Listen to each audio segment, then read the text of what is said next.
the preview doesn't? No, I was gonna say the other unit of measurement, and it just, we've been recording a lot. My brain is just a tad bit goo. Anyways, for those of you who maybe have never watched this before, during the trailer palooza, we crammed all of the trailers that we have while we're reacting, all the stuff we reacted on the channel, into one little video. We kind of on you. Regarding the algorithm, we're basically...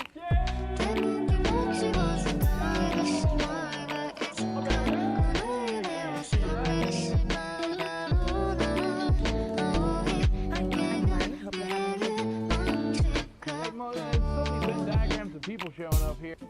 Is the other fighting game movie that's coming out this year? It's the more game after Street Fighter trailer. Man, we get more comments than Street Fighter. We're just so happy.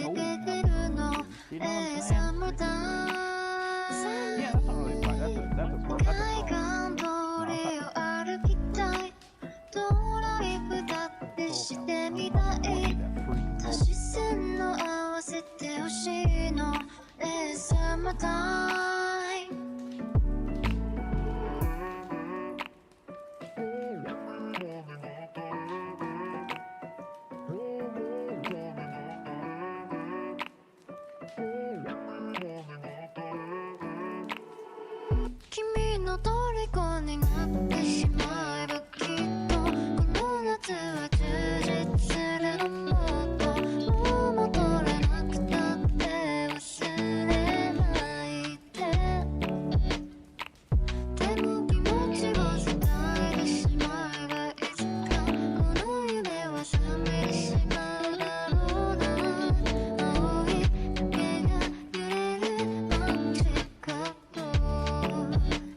Okay, it's been over 10 minutes. I can't keep waiting. I don't know what's going on. I don't know if he's feeling poorly or feeling well. He's just away. So, yeah. How's everybody's Sunday? Yeah? Yeah? How's everybody's Sunday doing? Good times. Good times. You're so tired. Boy, don't I know it. I have been playing the Robot Daughter Simulator. Sometimes have Chinese food. There you go. All right. Yeah, I've been playing a lot of Pragmata lately. Oh my god. I love that game. My little robot daughter. I get her all the presents. Yeah. Friday and Saturday. Oh. Help build your kitchen. Well, that's something. Did you all tear it down? Like, how did that work?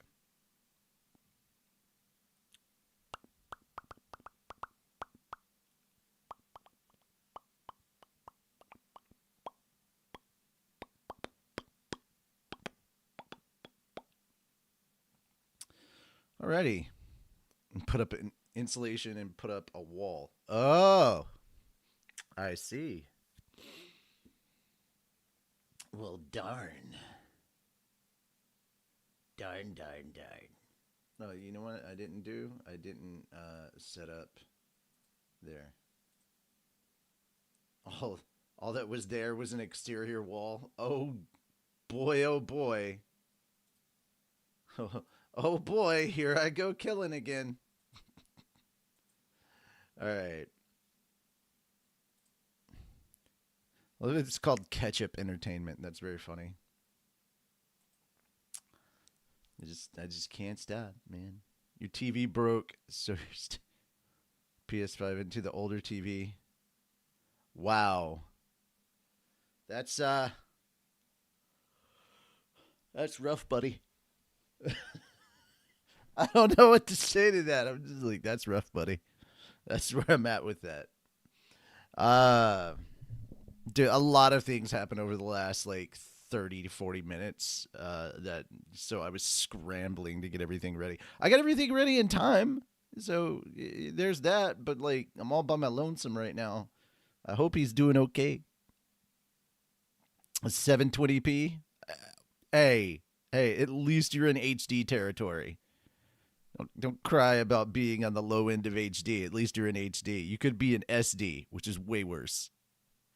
Standard definition. All right. Also, dude, I don't know what the difference is between 1080 and 1440 or 4K or any of that stuff. I have no idea what the difference is because I don't see a difference, really, between 1080 and 4K. I just do not see a difference at all. So, yeah. So people are like, oh yeah, 4K. And I'm like, I fucking don't know what that means other than it taxes my computer a lot more. That's all that I know. Alrighty. I guess we'll go ahead and get started. I was kind of waiting, but yeah, we'll have to get set up and good to go. Ladies and gentlemen, there was a Coyote versus Acme trailer came out. And I gotta say, I can understand why they fought so hard. I can understand why it was that they fought so hard to get this out. Because this looked really funny. It feels very Roger Rabbit-esque with the cartoons and the live action mixing together.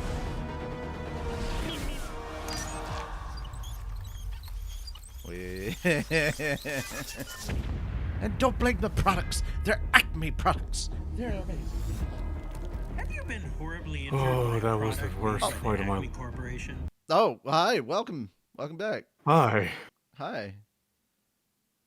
I was gonna be like, dude, are you okay? No. Okay. No. At least my toilet's not. Okay. That's yeah.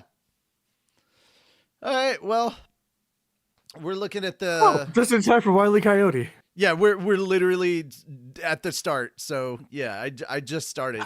So yeah, Coyote versus Acme here. It's we're going not through it. Your fault. There's probably someone to blame. The name of the case is Coyote versus Acme. Wile E. Coyote. He is reckless. We all know who's responsible, and all of his injuries are self-inflicted. You've been settling Acme cases for years. I could probably get you $250 for that. This is your opportunity to really show people what you're capable of. These companies think they can do whatever they want. We're sick of it. Acme, act you! Nothing to see here. We really have nothing. We both know it would be very unpleasant if anything bigger were to become public.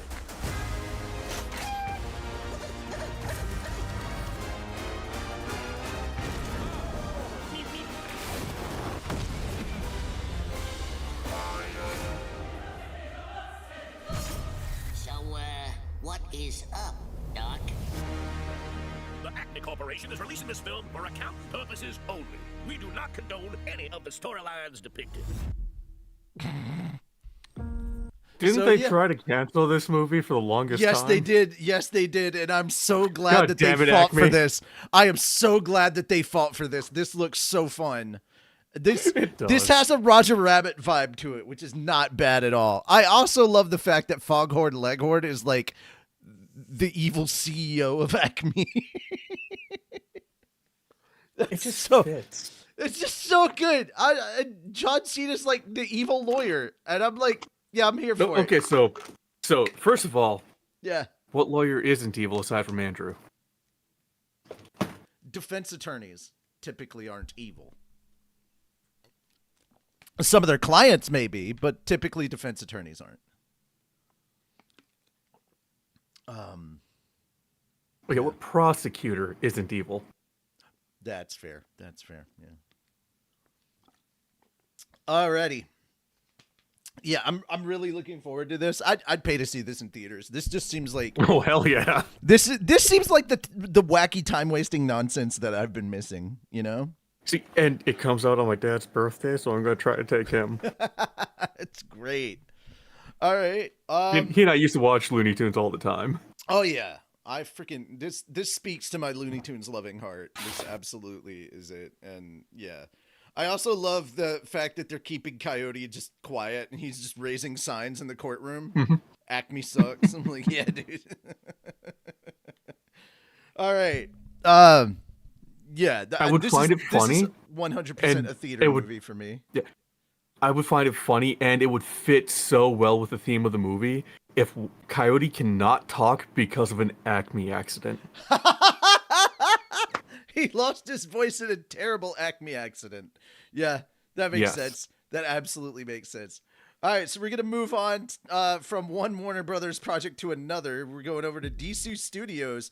Clayface. Now, a couple things to note real quick. Yes, this is part of the DC universe that James Gunn is building, but he also stated that this is supposed to take place before everything. Like, this is apparently before Creature Commandos, and yeah, so there's that. I will say, is it on Disney? No, this is Warner Brothers. No, Creature Commandos. No, that's Warner Brothers. That's HBO Max. Oh, okay. Yeah. Shit. I've been trying to find it. I can't remember where to find it. Oh, okay. So yeah. I just want to see the Nazi killing robot. I've heard a lot of good things about Creature Commandos, but yeah, Clayface. This is interesting because this is a Batman villain, and they're going to be like the main character of this, and this is a horror film inside of the the DCU. So it's not going to be your tip. I love that James Gunn is like, yeah, we're not going to do your typical superhero fare. Like we're going to have like stuff within our universe that's going to be like different genres. So we're going to cover horror and we're going to cover this and that. And I'm like, all right, cool. And this is like our first one in this. And this is very much kind of a body horror type movie. It's not necessarily my jam, but it's still interesting.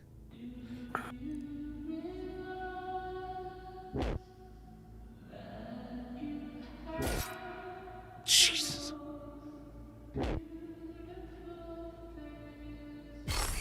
Jeez.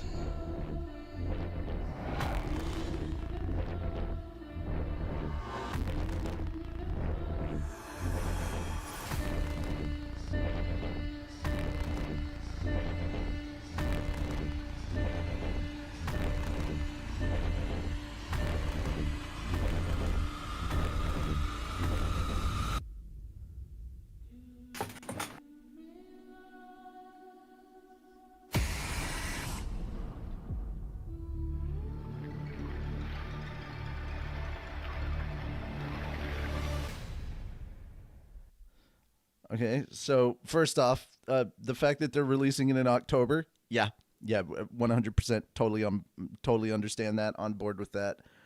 Secondly, you could take the Gotham stuff off the police cars, and this would just look like a good horror trailer, you know? I mean, you take off the DC studios, and I would not have known that it was anything superhero related. Right. Oh well, technically this is super villain, so yeah.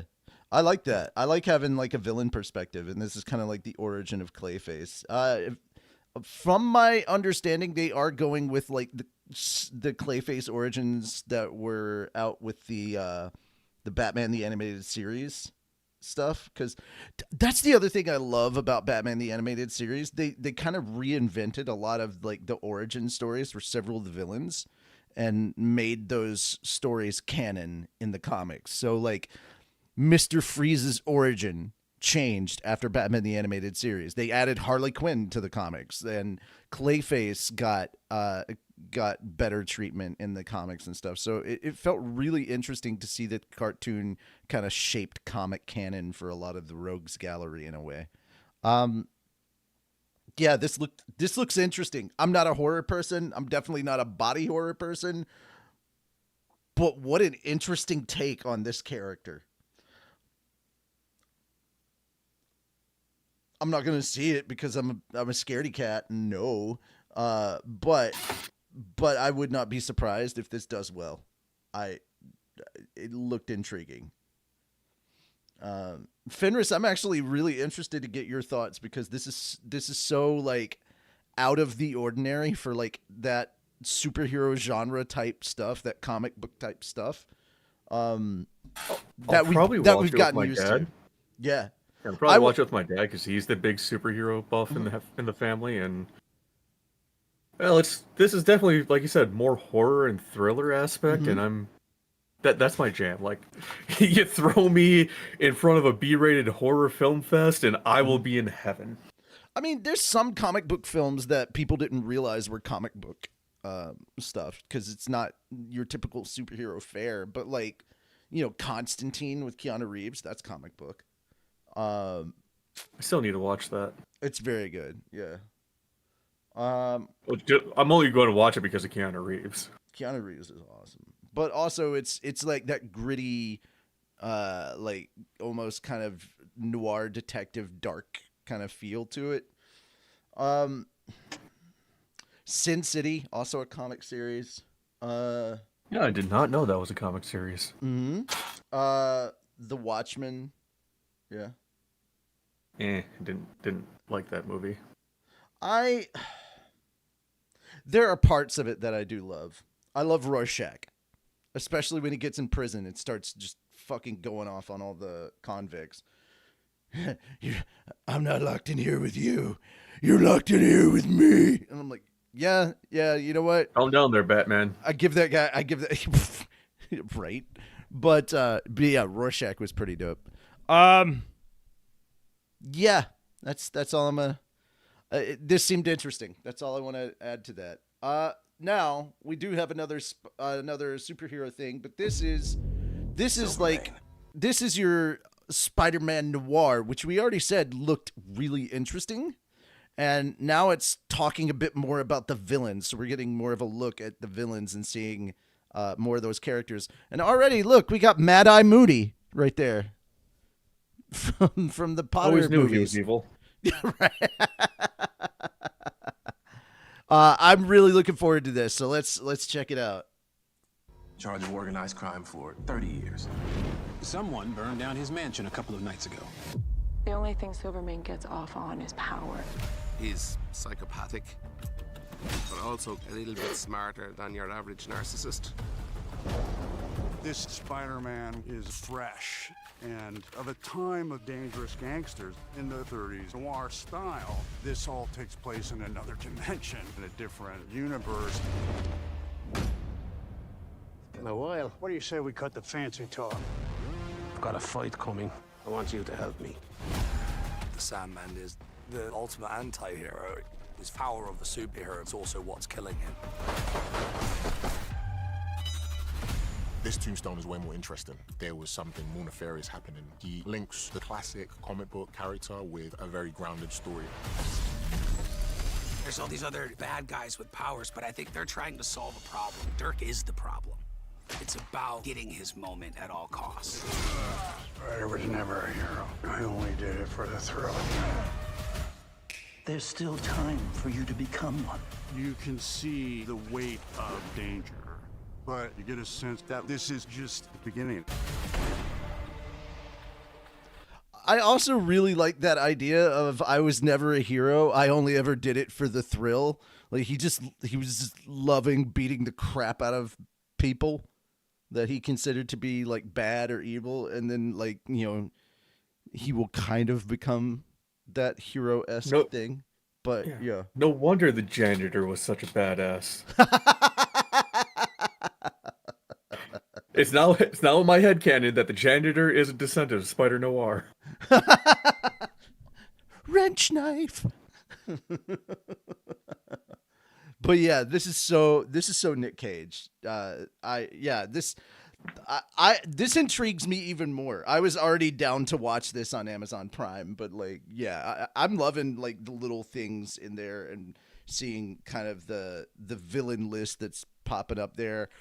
And I'm curious how they're going to approach all these characters in their own unique way.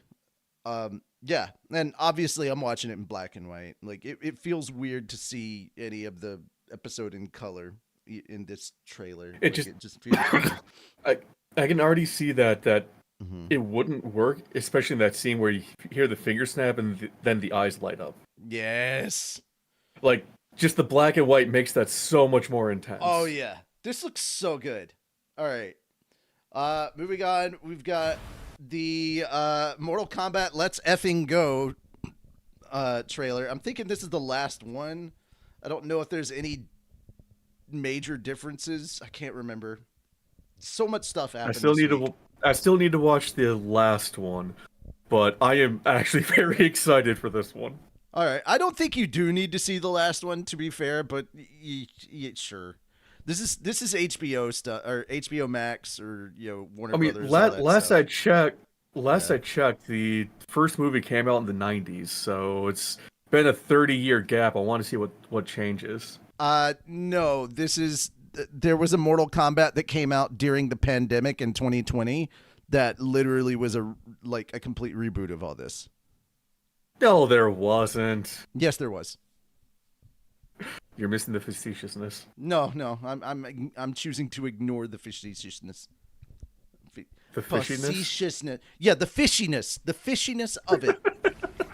The fishiness. Thanks, Ed. Seem a little down, Johnny. You're normally a little more animated.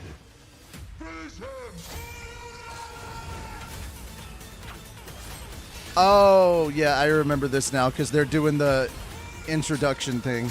Johnny Cage. Yep. Shao Kahn, Liu Kang, Jade, Jax, Sonya, Sindel. Whoa! Fight! Raiden, Kung Lao, Shang Tsung, Baraka, Quan Chi, Scorpion, Bihan, Kano. Let's fucking go.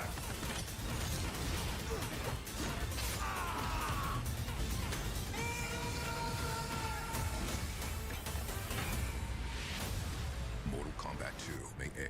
Get tickets now. Experience it in IMAX. So, okay, first off, I wouldn't see this I wouldn't see this in IMAX. This does not feel like an IMAX film to me. No. But is it wrong or weird that I'm more interested in watching this than I am the Street Fighter movie? They're making a Street Fighter movie? Yeah, they are. The Street Didn't Fighter they movie learn from the seems one with Jean-Claude Van Damme? This is more in line with the games. It doesn't. Honestly, it looks like something that I'd watch streaming later when I get bored. But the Mortal Kombat stuff they made actually a looks Double interesting. Dragon movie. I can neither confirm nor deny that. Damn it. So, man, what I really need, Hollywood, get off your ass. Stop fucking around. What I really need is a sequel to Dungeons and Dragons: Honor Among Thieves. That was good. That was a really good movie. I need a sequel to that. Thank you. I'm still very sad that they missed a golden opportunity with that movie. Hmm? An after credits scene where it's just Matt Mercer with the actors playing D&D. That would have been great. That would have been the That would have perfect been awesome. after credits scene. That would have been great. Yeah. That's so good. I would have loved that. Or Brandon Lee Mulligan. Also perfect choice. Yeah. That would have been great, guys. I'm just saying, guys, we need a sequel to that movie. Sadly, the reason that movie did not do as well as it should have is because Hasbro had to go and fuck around with D&D like a couple months before, had to go and fuck around and piss off the fan base, and they boycotted the movie. And then, like, when everything got resolved and they were like, all right, we're not boycotting the movie now, the message didn't get out that we were no longer boycotting the movie. And that's sad, because that movie could have done well, but Hasbro had to go and fuck everything up. You wanna hear a fun fact about that movie though? Sure, go ahead. The scene with where the paladin just walked away and just kept walking was improv. Yes, because they were supposed to call a cut and they didn't. They wanted to see how far he would go. He just walked right over that rock. And he just walks over the rock. I love that. It's so good. All right, let's get to the gaming conversation here. All right, so if you didn't hear, some strange shit is going on with Xbox. Good news is coming out. What the hell? So, yeah, the new CEO, who I was actually worried about because she comes from like an AI background and not a gaming background. Apparently, she's busy cleaning up messes that were left behind. So the new CEO just dropped Game Pass prices. What once was $30 for Ultimate is now down to $23. Now, given this is still more than it was previously, but Game Pass for PC is down to $13. So, hey, I might have to go back to doing that. I mean, Game Pass on PC costs less than Netflix. What the fuck? And it's hilarious to me that Call of Duty was the thing making it so expensive. Day one Call of Duty. And I'm like, no, dude, we don't need this. Like, get COD out of here. No one cares. But yeah, from $22.99 to from $29.99 to $22.99, and from $16.49 down to $13.99. Okay, so $14, but still. Yeah, the essential tier remains $9.99, and the premium is still $14.99. So, but the ultimate stuff was more or less the same. Pardon me, more or less the same. They also have apparently changed the logo back to kind of more in line with like the old school stuff. They brought the green back to the Xbox logo. They've also gotten rid of the whole "This is Xbox" campaign and changed it to "We are Xbox." Whew. Yeah, that's just that's some stuff. Yeah, and then continuing on with this. Asha Sharma, the CEO, has also talked about the fact that there is something in the works for a pick your own plan version of Game Pass, which could also substantially lower the costs. So say like there's a chunk of games that you don't care about and you don't want in your Game Pass. Well, that can be removed and that can cut the price lower. So yeah, that's interesting. Fenris, what are your thoughts on this? Give me a Game Pass of RTS and RPGs and at a decent price, and I'd be happy. Yeah. Also, they're talking about getting rid of a lot of the unnecessary stuff on Xbox, where for a long time they've been trying to make Xbox the place where you could do all your things, and it's just unnecessary. You don't need this, that, or the other on your Xbox. Just focus on gaming, and it seems like that's where they're trying to go back to, is just focusing on games. And I'm like, yes, please do that. And for the love of God, rein some people in over at Halo Studios. What the fuck is this extraction shooter nonsense with Halo that I'm hearing? Just focus on Halo. Just focus on that. Jesus Christ, Halo Studios, don't ruin what little hope I still have left. All right. Also, they are adding Discord functionality to Xbox as well. So that part I can kind of understand, adding Discord to Xbox, and like that makes sense. The Xbox already has Discord functionality. Apparently, they're doing something else with it. Discord integration has been baked into the console's feature. Xbox fans are now speculating that further Discord features will come to the console. Oh, okay. So it seems like they're adding more stuff from Discord onto Xbox. I just remember them saying something about they were adding Discord stuff. Discord social channels then shared Sharma's post alongside a graphic feature. Blah, blah, blah. Social media fans start to see some code in the wild as soon as Xbox and Discord begin building a new level of partnership that sounds like it'll be exclusive to Game Pass subscribers. Okay. Yeah, that's kind of where we're at on this. It feels like they're making some good moves, or at least they're cleaning up some of the L's that they were throwing upon themselves for the last couple of years. I mean, I'm still not going to go get a console, but I might get Game Pass for PC. And they're still very committed to also putting content out on PC and not just on console. Pardon me. Which is something that I don't think PlayStation understands. Like, they're like, oh, the console wars. No, the console wars are over. Like, everybody's trying to become a PC. Nobody cares anymore. Oh, yeah, and I heard that the price for the Steam machine, the new Steam controller or whatever, is going to be $99. That's an expensive controller. Or gamepad or whatever you want to call it. But, hey, no stick drift, so I'm already on board. Dear God. All right. First party and cloud gaming could end up being optional. That was the other thing that they were talking about, and that's when they addressed that you can possibly choose your own mix and match and choose your own plan. So there you go. All right. On to some interesting news. Troy Baker is working. He wants to create his own studio to tell his own stories. Obviously, he's Joel in The Last of Us. He's done some. I think he was the villain in the first Death Stranding.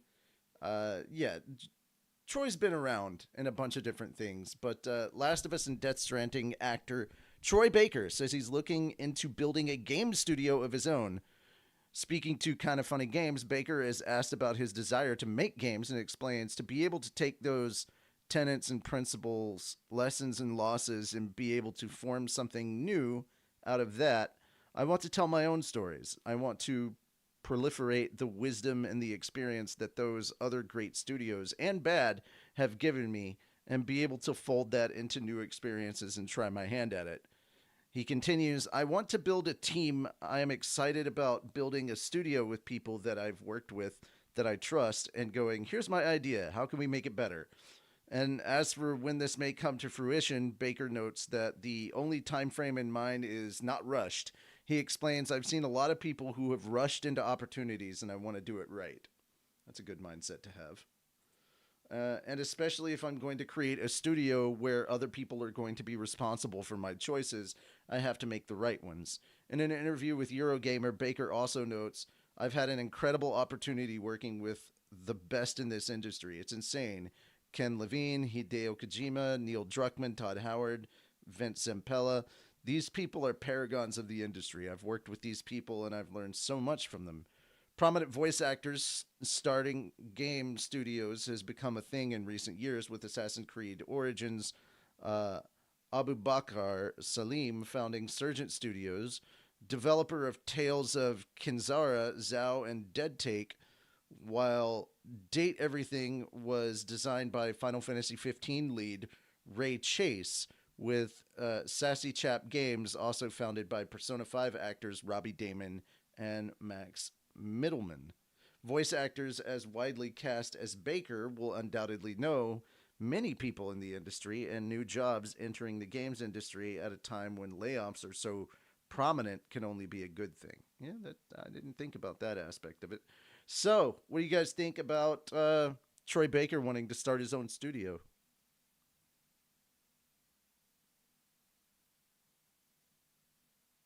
Interesting. I mean, yeah, I'm for it. It is what it is. I didn't know other voice actors had started their own studios. I had no idea. That was all new info to me.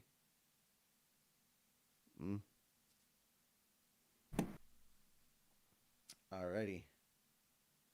Let's move on. So, Pragmata game sells over 1 million units worldwide in its first 2 days. Holy crap. Capcom announced on Monday that its Pragmata game has sold over 1 million units worldwide in its first 2 days. The science fiction action adventure game launched for Switch 2, PlayStation 5, Xbox Series X and S, and PC via Steam on the 17th. 1 week earlier than planned, of its original April 24th. The game has a demo available for all platforms. Capcom delayed the game's release in June 2025. The game was first announced in 2020 and was originally slated for a 2022 release before delays. Yeah, I could totally understand why. Pragmata is awesome. Capcom's been cooking, man.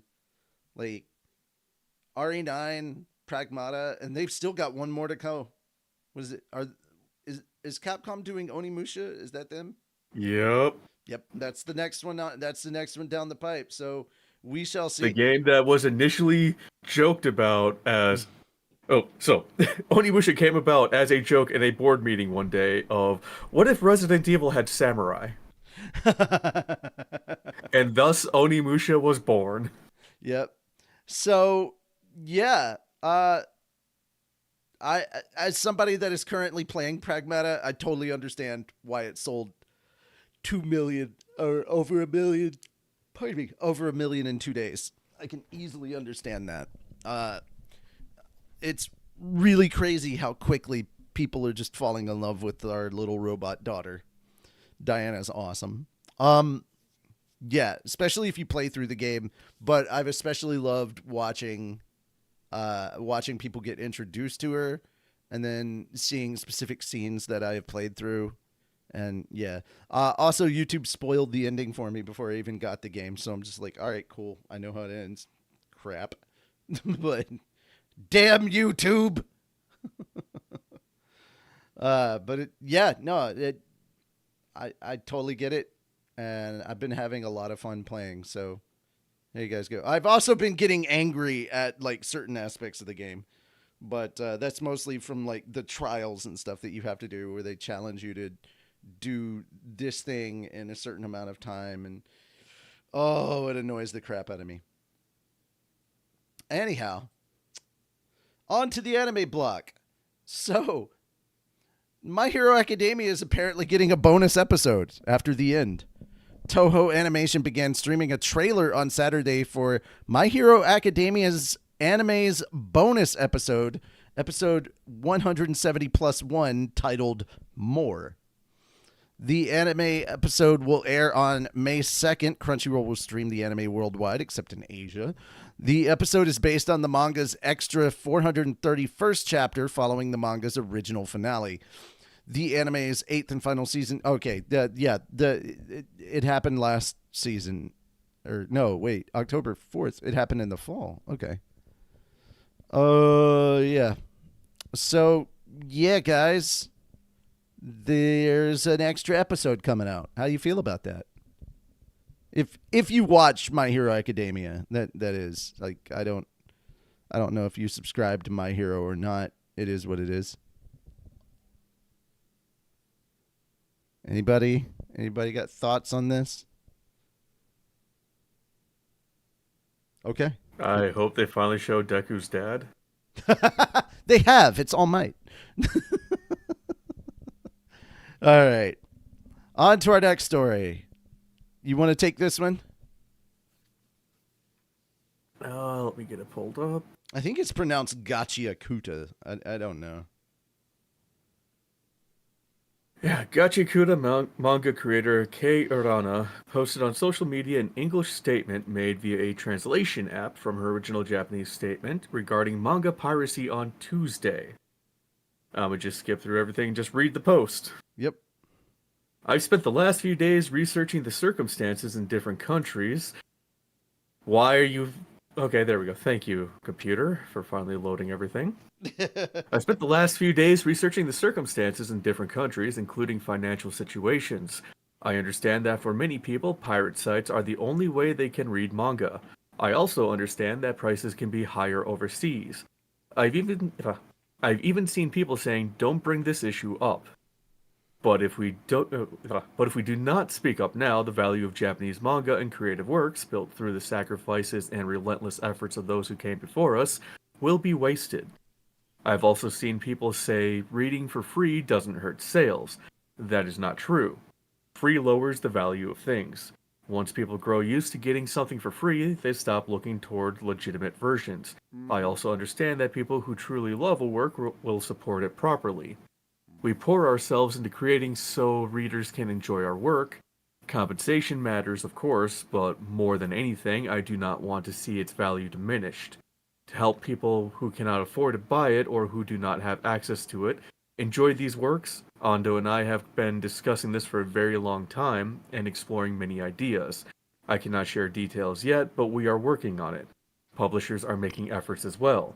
I'm sorry it is taking time, but please stop hurling accusations like you are racist or saying misguided things like piracy is free promotion for you. We will continue doing everything we can so everyone can enjoy manga. And I ask one thing in return. Please try to understand our perspective and our culture as well. I'm using a translation app. Yep.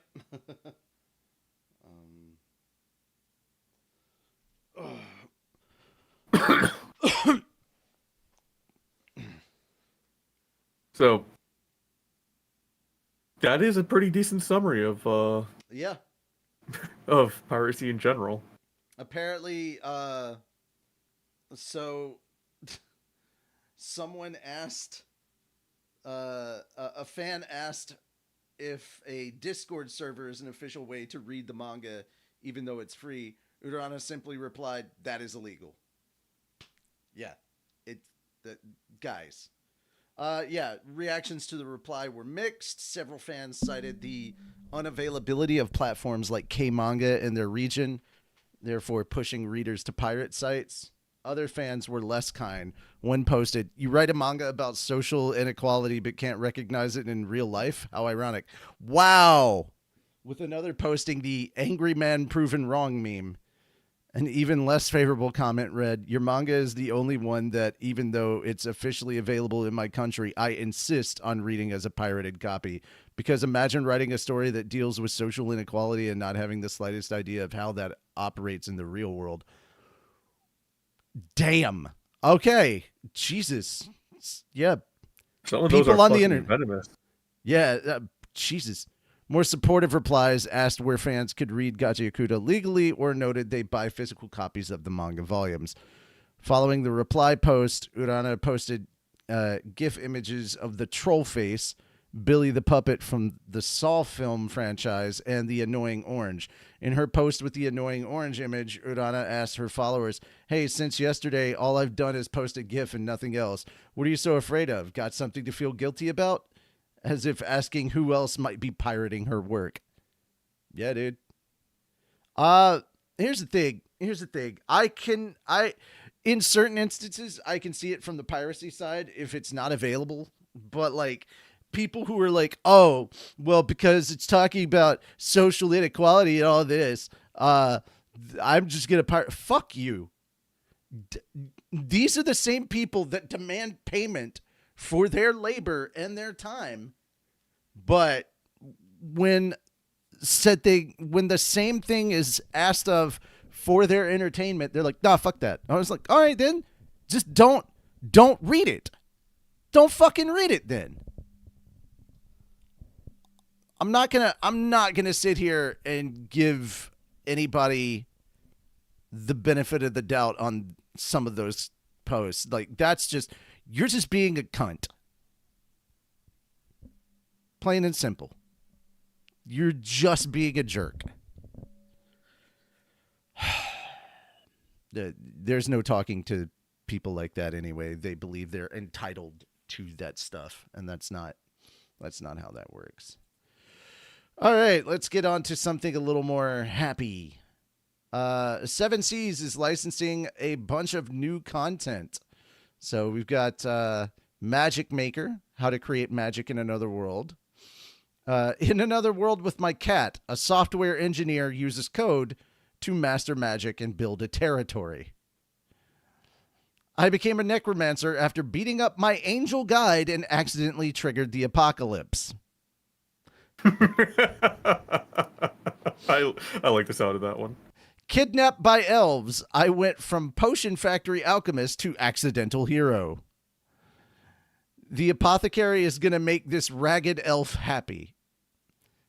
The Sworn Brothers on the farm. And last but not least, and the reason I clicked on this and wanted to talk about it, Into the Night, Yawasobi Stories Collection. The summary for that one is the stories behind the songs. Ever wonder where trending musicians like Japan's Yawasobi, known for their explosive debut in 2020 and topping the Billboard Japan Hot 100 chart, find inspiration?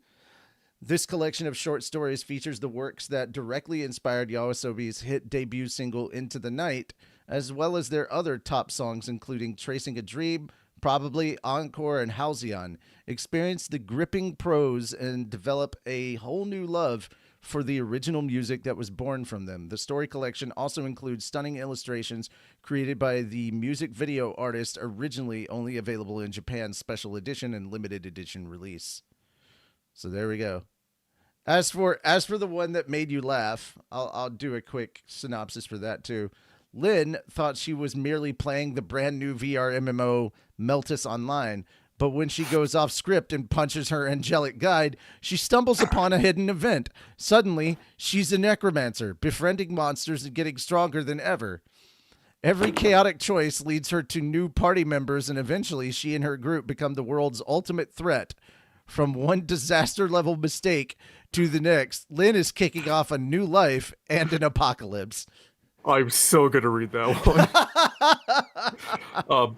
But the apothecary is gonna make this ragged elf happy. Yeah. Such a heartwarming one. Oh, is it? Nice. I read the webcomic when it first came out. Man, it is. It brings a tear to the eye. Like, not in a bad way. Like, I can't believe this is so fucking good. They're so happy. I'ma cry.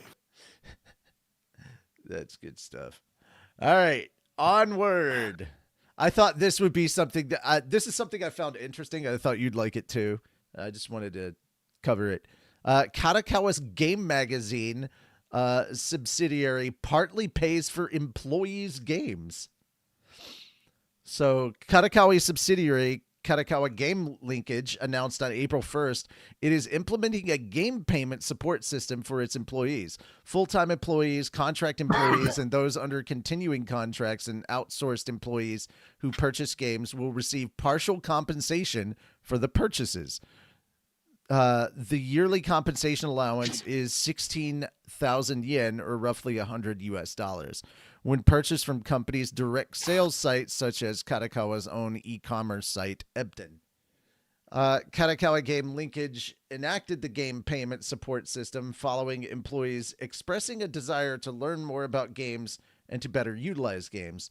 The game payment support system expands upon the subscription allowance service that Katakawa Game Linkage has provided since 2022.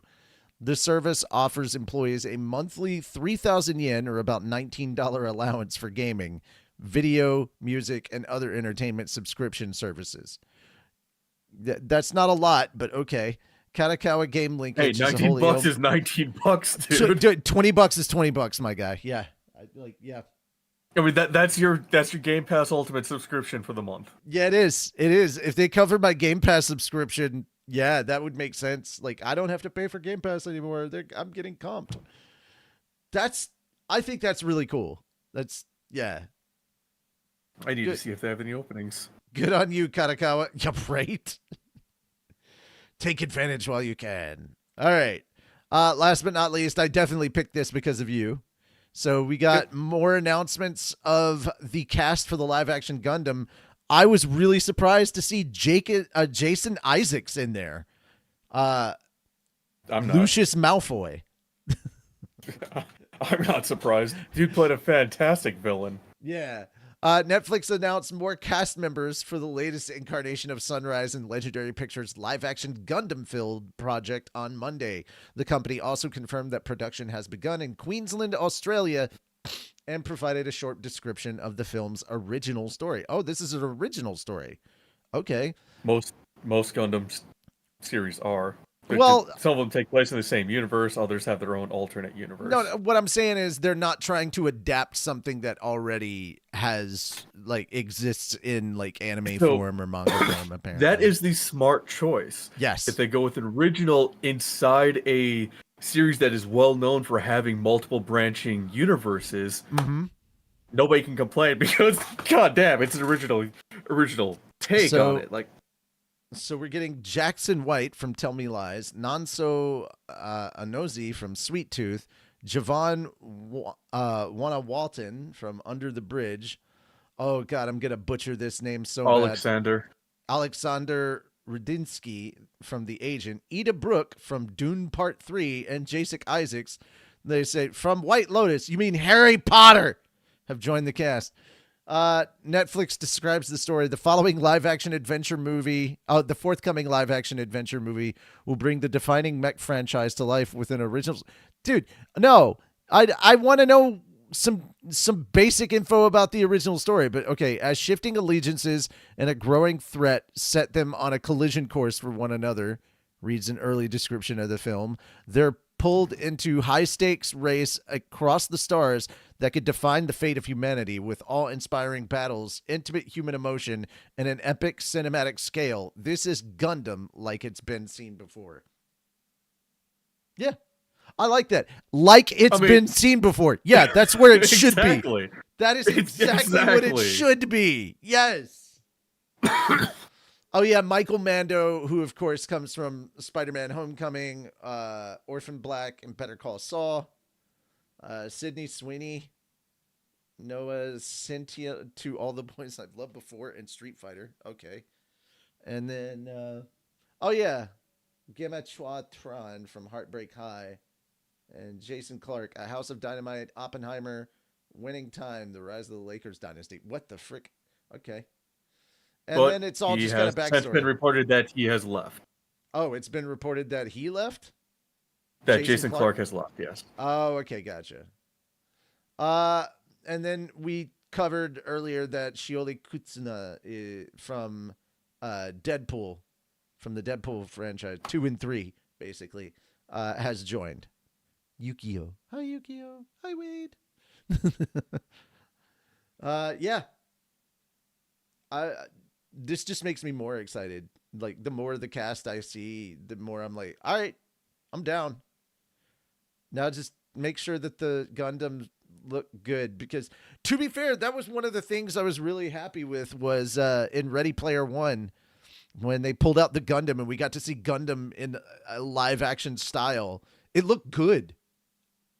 You had a Gundam going up against Mecha Godzilla, and it was great. Yeah. Now, yes, I am very aware that the movie was nowhere near as good as the book. I know. I read the book. But I never had any illusions that the movie was going to be anywhere nearly as good as the book.